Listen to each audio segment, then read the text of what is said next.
Chaque petit élément contribue à tenter de sauver autant de personnes que possible des décombres des tremblements de terre qui ont frappé la Turquie près de sa frontière avec la Syrie. Nous avons reçu plusieurs appels à l'aide internationale pour notre pays. Le président turc Recep Tayyip Erdogan a déclaré que 45 pays à titre individuel ainsi que l'OTAN ont proposé une aide internationale après la pire catastrophe en Turquie depuis plusieurs dizaines d'années.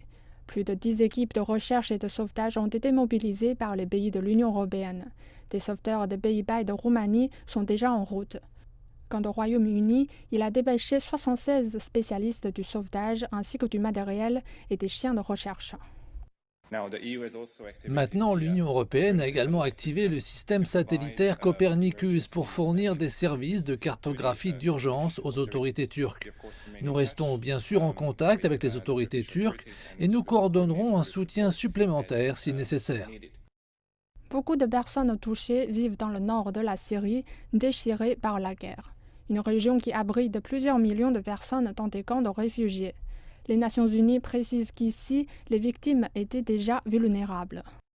Les Nations Unies se mobilisent pour soutenir la réponse d'urgence. Nombreux sont ceux qui ont déjà un besoin urgent d'aide humanitaire. Dans la communauté au sens large, la Chine, l'Iran, Israël, la Russie et les États-Unis ont également proposé leur soutien. Lundi, le président américain Joe Biden a déclaré dans un communiqué que son gouvernement travaillait en étroite collaboration avec ses homologues turcs pour coordonner l'aide. Les tremblements de terre étaient si forts qu'ils ont été ressentis jusqu'à Chypre et au Liban. La réponse internationale pour aider les milliers de personnes touchées est encore plus large.